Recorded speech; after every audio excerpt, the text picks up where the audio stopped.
Olá, está no ar Porto e Negócios, nosso espaço semanal para que possamos debater assuntos importantes em relação aos portos internacionais, portos do Brasil e principalmente em relação ao Porto de Santos. Esta semana interrompemos a nossa agenda em virtude dos últimos acontecimentos em relação à greve ou à paralisação dos caminhoneiros. Vamos acompanhar a reportagem feita pela equipe da Santa Cecília TV em relação à paralisação dos caminhoneiros. Acompanhe. Quem chegava para abastecer já recebia a resposta negativa do frentista. Neste posto, nem álcool e nem gasolina, acabou tudo. A falta de combustível já atrapalha a vida de muita gente. Eu tenho uma viagem marcada, não tenho certeza se eu vou poder ir. Acho que eu vou ter que andar a pé. Tem jeito, né? A paralisação dos caminhoneiros gerou problemas de abastecimento. E ficar com o tanque vazio deixa qualquer um contrariado. Mas muitos compreendem e até apoiam a categoria. Os caminhoneiros têm que fazer a mudança. Alguém tem que puxar o fio da meada, não é? Pela cidade, vários postos ficaram sem ter o que vender. Na Avenida Afonso Pena, por exemplo, no cruzamento com a Senador Dantas, os dois estabelecimentos sem clientes. Neste, na Ponta da Praia, desde ontem não tem mais gasolina e álcool. Seu Israel está no ramo há 40 anos e diz que nunca passou por uma situação tão ruim. O governo não leva ao conhecimento de ninguém que ele está aumentando 1 centavo, 2 centavos dia. Mas quem sente na carne é a gente, entendeu? Funcionário caro, altas taxas de impostos. Então é muito difícil trabalhar. Agora a gente está aqui nesse posto que fica na esquina da Avenida Pedro Lessa com a Oswaldo Cochrane, no bairro do Imbaré. É um dos poucos na cidade que ainda tem combustível. Aí você já viu, né? Sabe o que acontece. Dá só uma olhadinha para lá aqui na Avenida Oswaldo Cochrane. A fila tá a perder de vista. E a espera era longa para conseguir chegar ao posto. 1 quilômetro mais ou menos, muito grande. Tem que esperar, não tem jeito? Não tem outra solução, né? A gente precisa do carro, precisa ficar na fila, né? Alguns motoristas registraram as enormes filas em outros postos. Na Avenida Conselheiro Nébias e em São Vicente, na Presidente Wilson. Aqui na entrada da Lemoa, os caminhoneiros continuam acampados. Hoje já é o 4º dia de manifestação. Com a paralisação da categoria, já não se vê caminhões tentando passar por aqui. E na Avenida Portuária, nem sinal de carretas. A mobilização dos caminhoneiros é para reivindicar melhores condições de trabalho. Eles querem principalmente queda no preço do óleo diesel, aumento no preço do frete e a não cobrança de pedágio do eixo levantado.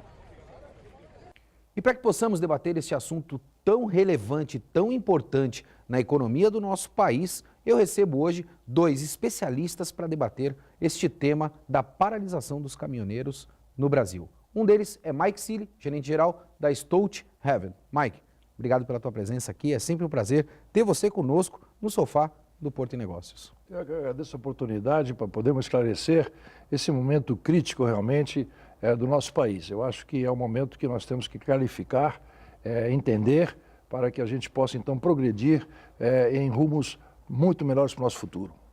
Meu segundo convidado, inevitavelmente, tinha de fazer com que ele interrompesse a agenda pelo conhecimento que possui em logística, é Wagner Pereira, consultor do segmento portuário. Wagner, obrigado pela tua presença aqui, é sempre bom ter você trazendo conhecimento para o nosso telespectador. Obrigado, Maxwell. Olá, Mike. É um prazer estar aqui novamente, como o Mike bem disse, falando sobre um tema extremamente sensível e que afeta a todos nós no nosso dia a dia. Para iniciar o nosso debate, tenho que honestamente levar a você, principalmente o nosso telespectador, algo que eu já pontuei inúmeras vezes aqui no nosso programa. Me recordo quando estive em Rotterdam em certa oportunidade e fui questionado pelo diretor operacional de Rotterdam quem seria o principal cliente de um porto. E a resposta foi o caminhoneiro. E eu, honestamente, não tinha a visão ou a percepção do impacto que esta função exercia nos portos, não só do Brasil, mas também nos portos do mundo. Mike, vou começar por você. Nós escolhemos esse modal rodoviário, já falamos isso aqui inúmeras vezes no Porto e Negócios, e percebemos a importância que é esta classe de caminhoneiros hoje no nosso país, em virtude de todos os reflexos que a gente vem sofrendo. Qual é a tua visão em relação a esta paralisação que hoje existe e quais são as consequências que nós podemos sofrer dentro dos próximos dias ou necessariamente pós a paralisação como é que o mercado vai se comportar? A questão do modal rodoviário hoje já é matriz no Brasil, né? Nós vamos mudar nessa matriz, eu acho que nos próximos 15 a 20 anos, possivelmente para uma matriz ferroviário ou até hidroviário. Mas é muito longe ainda para a gente poder dar algum prognóstico. Quanto à questão do modal rodoviário, ele é fundamental e ele é o eixo de transporte, tanto na área vertical como horizontal dos eixos brasileiros. Vertical, de costa ao interior, horizontal, norte-sul. E é isso o modal brasileiro. Então nós temos que entender, e os governantes e todos os demais que estão dentro dessa cadeia logística, da importância, da necessidade de um balanço técnico-econômico para que esse sistema modal crítico possa ser desenvolvido e que possa realmente trazer os benefícios que nós necessitamos. As condições como estão hoje não são suportáveis. Eu não poderia, nesse momento, dizer que estou contra a movimentação. Eu acho que o governo perdeu realmente a mão, o governo não entende a importância, a questão de taxas no Brasil são exorbitantes, então o governo, pela ineficiência que o próprio governo tem, o cidadão, você que está nos olhando, você que nos está acompanhando aqui, paga isso no seu supermercado, paga isso na feira, paga isso no posto de gasolina. Nós não temos mais condição de ter sistemas tão cruciais, tão importantes, mas com uma gestão não capacitada pelos governantes.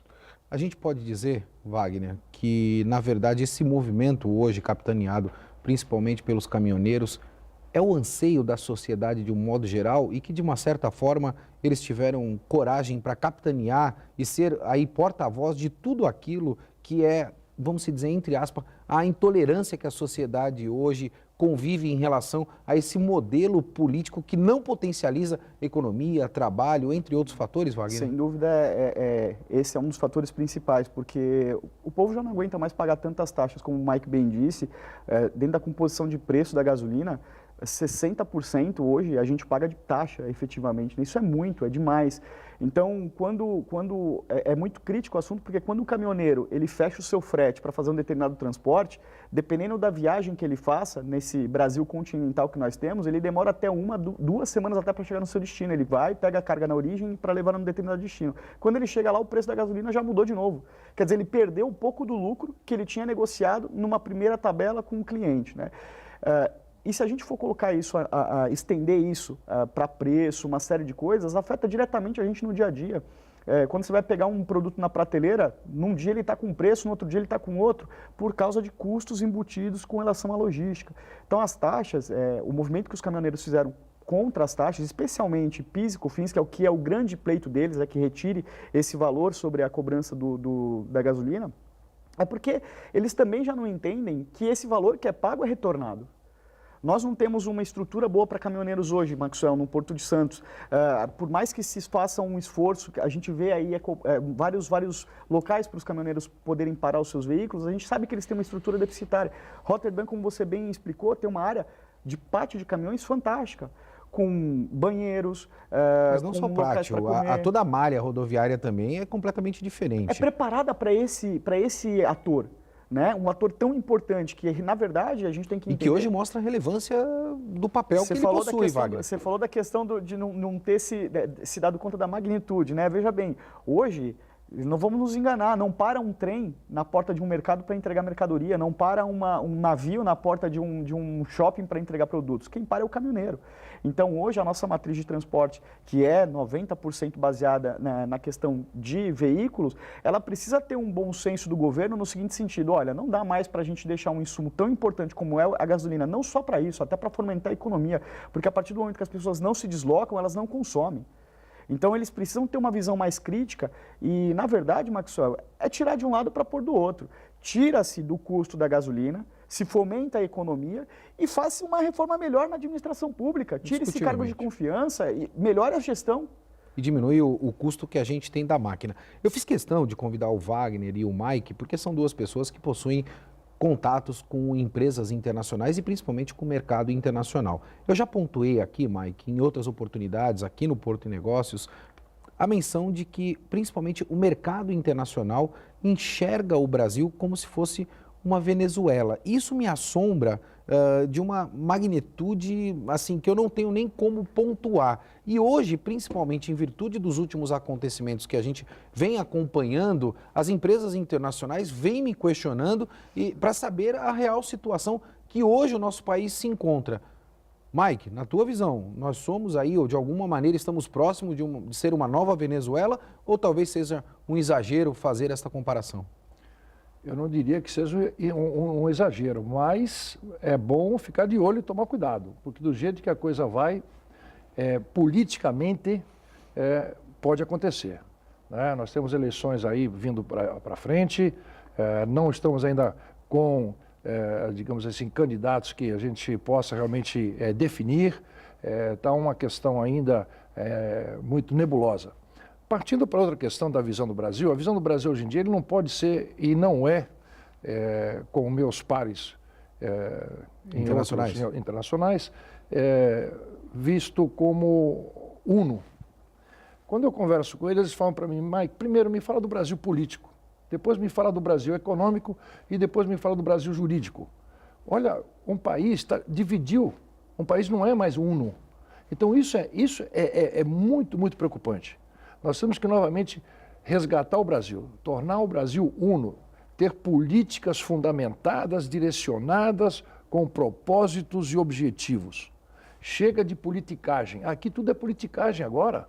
Mas com foco no capital ou, de novo, com foco no assistencialismo, Mike? Eu tenho que explorar isso porque o nome do nosso programa é Porto e Negócios, sem né? dúvida. A gente fala de porto, mas os negócios estão vinculados diretamente ao porto. Fruto de tudo que você mencionou, focar no capitalismo, economia, fazer com que a população se potencialize fruto do trabalho, ou a gente ainda vai continuar com essa política assistencialista que a gente tem no nosso país? Olha, eu sou uma pessoa que eu até procuro estudar bastante para mim poder estar inteirado das coisas. Capital e trabalho têm que andar junto. E quando eu falo em trabalho, eu não falo em assistencialismo. Os governos socialistas, enquanto eles têm caixa, eles podem fazer todos esses trabalhos de assistencialismo. No momento que a caixa vai a zero, começam os problemas totais. Não preciso repetir aqui, países do oeste europeu, países aqui da própria América do Sul. Então, o que aconteceu conosco aqui foi exatamente a mesma coisa, né? Ensinou-se a ficar comendo peixe e não se ensinou ninguém a ir pescar. Então, isso aí é o grande problema, porque interesses... E o momento hoje é de sair para pescar. No momento hoje é sair para pescar, é lógico. Então, eu acho que nós temos que reformular a consciência e a cultura dos indivíduos. Quando eu digo dos indivíduos, eu falo daqueles que compõem uma população, que compõem um Estado, que compõem um país, para que todos possam trabalhar em benefício e em pró de uma sociedade com fundamento capitalista e produtiva. E produtiva. Agora, assistencialismo de medicina é fundamental.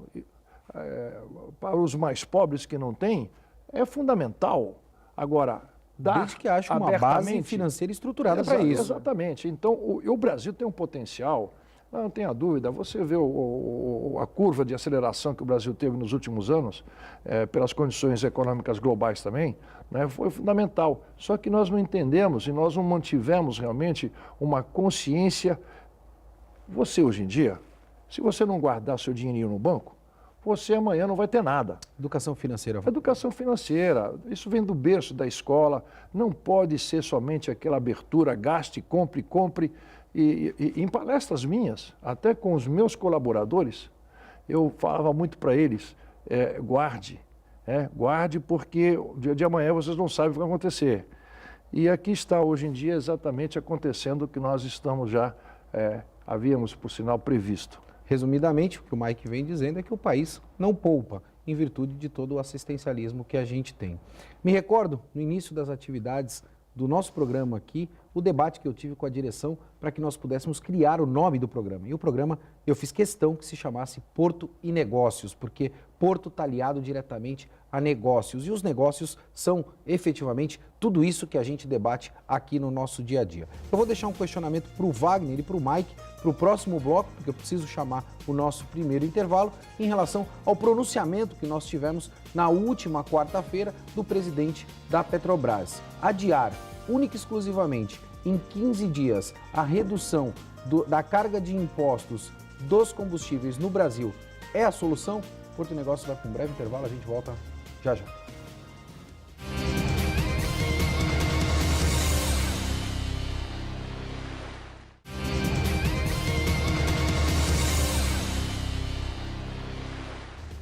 Estamos de volta com Porto e Negócios, eu sou o Maxwell Rodrigues e não esqueça de acessar o nosso site, deixar lá o teu comentário, a tua sugestão de pauta para que possamos debater aqui no nosso programa. Essa semana recebo Mike Cili, gerente-geral da Stolthaven, e Wagner Pereira, consultor portuário. No último bloco, deixei um questionamento para os meus dois convidados em relação ao anúncio que foi feito na última quarta-feira pelo presidente da Petrobras na redução dos impostos do combustível pelo período de 15 dias. E aí eu vou começar com você, Wagner.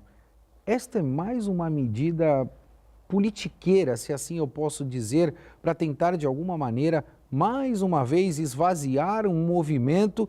E aí eu vou complementar. A população já entendeu esta manobra? Já sabe que isto não funciona no nosso país? Sem dúvida. Você tocou em dois pontos bem sensíveis e bem importantes. Primeiro, ninguém mais vai aceitar balão de ensaio. Né? Antigamente, a gente comentou aqui nos bastidores que antigamente você, com uma pequena discussão de 1 a 2 horas entre algumas entidades, você se resolvia esse tipo de conflito. Né? Os caminhoneiros já sairiam da rua e não teríamos tantos problemas. Hoje não, a consciência coletiva mudou. Eu atribuo isso, voltando, fazendo um pouquinho de paralelo, à Lava Jato, que trouxe à luz a corrupção que acabou e corroeu com as reservas que a gente ainda tinha no nosso país. Né?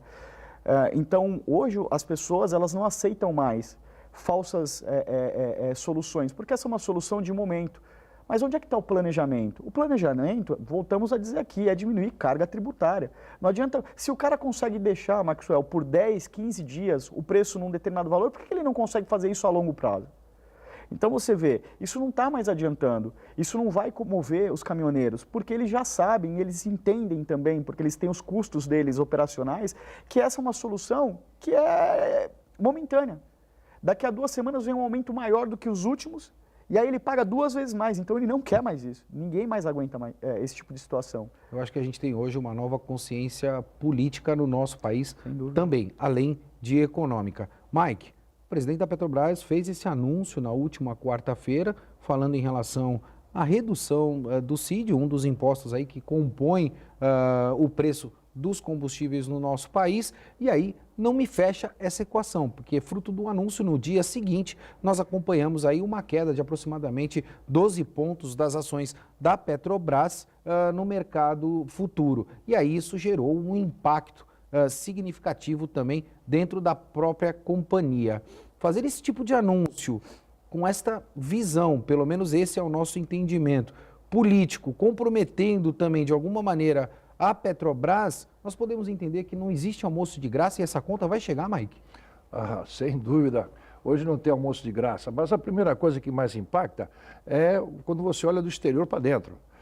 A Bolsa de Valores dos Estados Unidos, então, a Nasdaq dão 12%, então todo mundo já, lá fora, já levantou novamente os olhos dizendo, opa, a Petrobras ia no caminho certo por os resultados do primeiro trimestre. O que aconteceu? O que aconteceu é uma questão que eu falo de gula do capitalismo.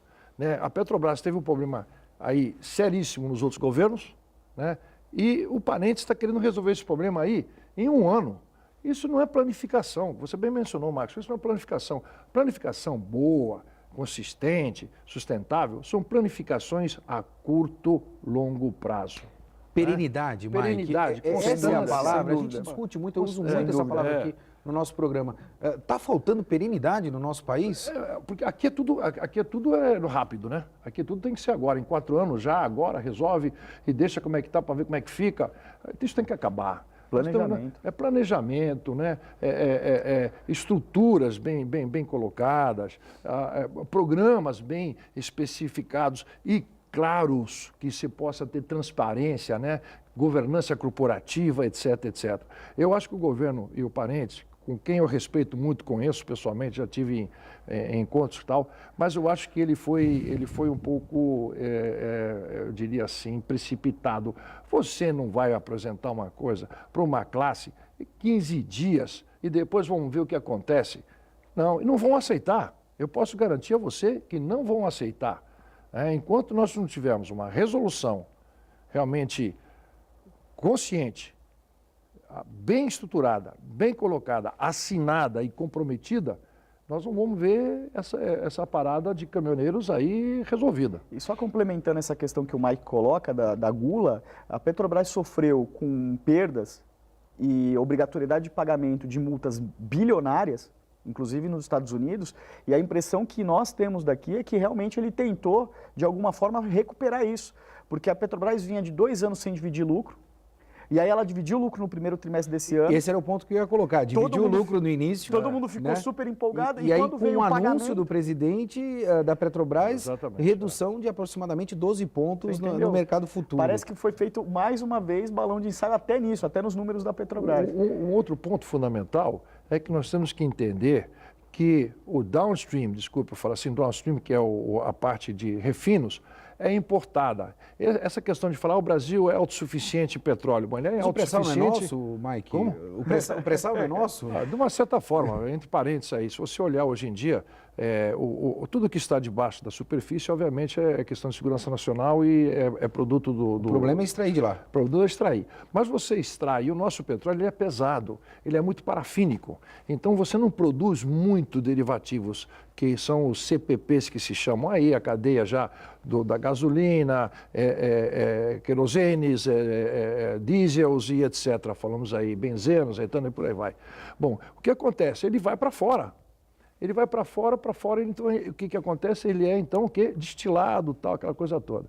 Ele volta, quando ele volta com frete, ele volta com taxas de importação, ele volta com esses custos abusivos aí de transporte, de frete, de taxas, etc, etc, e chega na bomba aí, como nós vimos hoje, que eu também acho que existe também muitos aí executivos, etc, dos postos de gasolina exorbitantes, aí botando R$9 o litro da gasolina e tal, isso não se faz, isso não é ser brasileiro. Oportunismo completo. É oportunismo total, isso não se total. faz, isso não se faz também. Então nós temos que saber que também tem oportunista. E tem que ter, então, a realidade brasileira. Nós temos que viver com a nossa realidade. Eu não gosto de discutir efeito e causa, né? Me parece que o governo, até pelo próprio anúncio do presidente da Petrobras, está discutindo mais o efeito do que necessariamente a causa. E trazendo para o universo da causa, falar em desoneração sem que você aponte o local de receita que você vai substituir em virtude da desoneração de imposto, também não é solução. Wagner, falando efetivamente na causa, será que não é esse o momento para que a gente venha a rever um planejamento tributário no nosso país, para que a gente não volte a enfrentar uma paralisação como essa? Você tocou em mais um ponto nevrálgico de tudo que nós estamos vivendo com relação a altos encargos, né? Existia uma discussão no Congresso que está paralisada, ficou paralisada porque nós estamos chegando em eleição, que era da questão tributária no Brasil. Exatamente. Importantíssima. Nós falamos da questão trabalhista e nós íamos começar a falar da questão tributária. O que aconteceu? Os políticos, por medo de se expor, porque muitos já tinham sido expostos pela Lava Jato, sentaram em cima disso. Maxwell, sem essa ação, eu não vejo, num curto espaço de tempo, soluções rápidas para que a gente possa ter uma perenidade, como você bem disse, e também um desenvolvimento econômico mais sustentável para que o Brasil possa sair desse momento difícil que a gente está economicamente. É preciso que os nossos políticos ponham a cara para bater, para isso que eles estão lá. Ser político não é simplesmente, como o Mike falou, chegar lá, bater o seu ponto, fazer o baú e ir embora. Não, ele tem que tocar em questões sensíveis. É óbvio que ano de eleição ninguém quer mexer nisso, mas é necessário. A maioria desses políticos, se querem ainda de alguma forma mostrar que eles realmente estão pensando nos votos que tiveram, em defender os interesses do povo, eles têm que botar questões sensíveis. Wagner, a gente está falando de fazer política não mais partidária e política econômica. É isso que o nosso país precisa. Sem dúvida, não dá mais para a gente ficar pensando que... Veja bem, a estrutura é gigantesca, Maxwell. Eles vão ter que fazer concessões. Os políticos que estão lá hoje, eles têm que entender que não dá para ter uma máquina do tamanho que a gente tem hoje. E passar por, você disse da questão de custo, passar por diminuir custos, é eles entenderem também que na hora que tirar o valor de cima de um PIS, COFINS de um determinado produto, eles vão ter que voltar e fazer a lição de casa. Não dá para ter 20, 30 assessores, não dá para ter 2 carros pagos pelo Congresso, coisas assim já está na hora de acabar. Se a gente quer falar de um país sério, vamos começar sério pelos políticos, que precisam ter essa percepção. Felizmente, a gente está chegando ao final do nosso programa, a gente tem muita coisa para explorar ainda e eu quero pegar principalmente a percepção do Mike. Mike, você por ser da área, nosso programa chama-se Porto e Negócio. Falamos de negócios e agora quero transferir isso para a área portuária. Quais são os impactos que nós temos em relação a essa paralisação e essas medidas que, de alguma maneira, eu nem chamaria de medida, pelo menos essa é a minha visão, mas de alguma forma, esta trégua que o governo vem tentando, principalmente com esta categoria, vai fazer com que diminua os postos de trabalho, principalmente na área portuária? Isso é uma colocação muito interessante que você está fazendo. Nós já vemos aqui discutindo isso, até com o Wagner, uma vez nós estávamos discutindo a questão do INSS, lembra que foi de 3% para 5%, agora nós temos a taxa portuária indo para 16,7%. IPTU. IPTU é uma outra discussão, eu acho que todo mundo tem que pagar IPTU. Eu acho que isso aí é para mim, agora quanto você deve pagar é uma outra discussão. Mas eu, na minha instalação, minha propriedade, eu pago IPTU. Então, eu acho que todo mundo tem que pagar IPTU, tanto dentro do porto organizado ou fora, IPTU, para mim é devido. Então, essa discussão eu deixo ao lado. Mas a questão de porto negócio, né, porque porto é negócio puro, rotatividade, eficiência, cargas entrando, saindo, né, podendo você diminuir custo do Brasil, não aumentar custo do Brasil. Nós só estamos no caminho inverso, nós estamos no caminho de aumento do custo do Brasil. Exato. O custo do Brasil, deixamos de ser competitivos e, obviamente, vamos perder postos de trabalho. Eu falo com as autoridades de tudo, eles falam, Mike, não, isso não vai acontecer. Eu falo, olha, vai acontecer, já está acontecendo. Em função da modernização, em função do 4.0 que nós estamos hoje em dia. Hoje em dia estamos 4.0. Exatamente. Muita gente não sabe o que é isso, já a própria, depois da era industrial, já estamos entrando no 4.7, muito mais digital, robóticas, etc, etc. Esse pessoal todo tem que ser preparado. Não estão sendo preparados também, adequadamente. Então isso aí é um problema muito sério. O porto hoje, o porto está parado. Os 4 dias de custos na minha área de líquidos a granéis já vai para 1,5 milhões de perda. Não vamos conseguir recuperar. Você imagina o porto quanto é que está perdendo. O próprio caminhoneiro, que tem que sustentar uma família, está ali encostado na estrada, sem comer, sem banheiro, sem nada, não sabe para onde vai, não sabe bem a capacidade de ser assaltado. Me desculpe. Governantes, abre seu coração, olhe para o Brasil, olhe para a nossa nação. Esse é um país abençoado por Deus. Por favor, me ajuda. Não estrague esse país. Mudem. Brasil, eu te amo. Wagner, a gente pede até um pouco a palavra, ver uma personalidade, principalmente do segmento portuário, fazer um depoimento como esse. Porque, honestamente falando, não é um depoimento político. A gente percebe o quanto a gente também tem um fascínio por esse segmento portuário e o quanto a gente quer o desenvolvimento desse segmento portuário. E a gente tem inúmeros entraves que não são mais hoje tolerados, não só pelo segmento, mas pela própria sociedade. Na tua visão, como é que a gente vai mudar tudo isso, Wagner? Nós vivemos anos e anos e anos de escolhas ruins. E nós chegamos num determinado momento em que a sociedade, como a gente vem vendo, principalmente por essa manifestação dos caminhoneiros, não aguenta mais.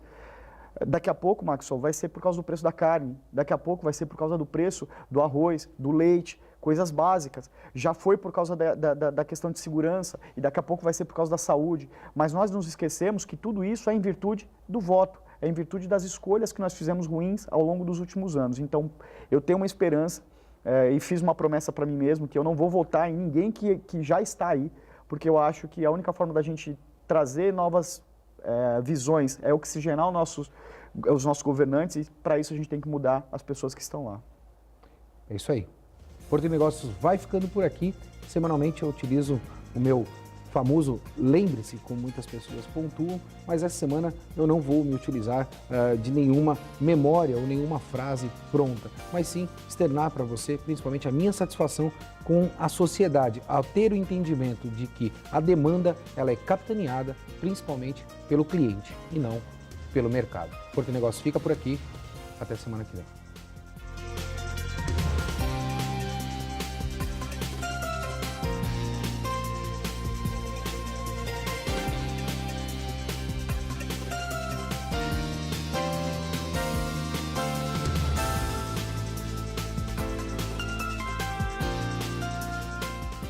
Porto e Negócios. Apoio. BTP Brasil Terminal Portuário, Mareste Telecomunicações, Society Corretora de Seguros, Transtec World Logística, Grupo G-Log e Lucro Empreiteira de Mão de Obra.